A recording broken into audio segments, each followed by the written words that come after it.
Good morning, everyone. I hope that all of you guys are doing good today. Today, my video is going to be about wickedness and how when you practice wickedness, it by default makes the truth hidden from you because God cannot dwell where there is evil present.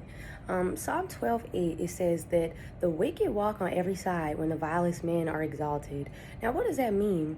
That means that when there are people put in high positions of power that practice evil, practice doing things that God calls wicked, society will start to slowly accept these things and then practice it themselves so that at that point they can just freely do whatever they want to do, which means they walk on every side. They can do whatever, whenever, however.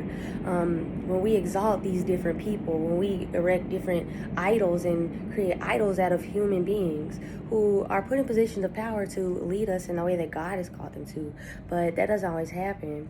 The Bible also says in James 1:21 about wickedness, it says, therefore put away all wickedness. It says, put away all filthiness and rampant wickedness and receive with meekness the implanted word that can save your souls. So we should make sure that we are not practicing things that God calls wicked. The Bible lists a lot of those in the Old Testament and even the New Testament. I guess I'll name a few things God says are wicked. Idolaters, people who worship other gods that are false. If you read Isaiah 44, I recently just read it. Part of that chapter talks about people who worship idols that they carve out of stone and wood.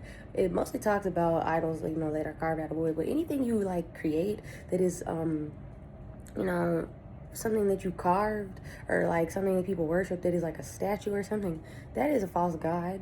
Okay, God doesn't like that. He hates idolatry. He considers it an abomination. So that is something God would deem as wicked.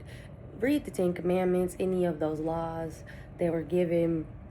God doesn't like that. He said he doesn't like drunkenness, sorcery, sexually sorry guys, sexual immorality, to name a few. But just wanted to talk to you guys about that. So let us make sure as Christians we are practicing righteousness, not wickedness.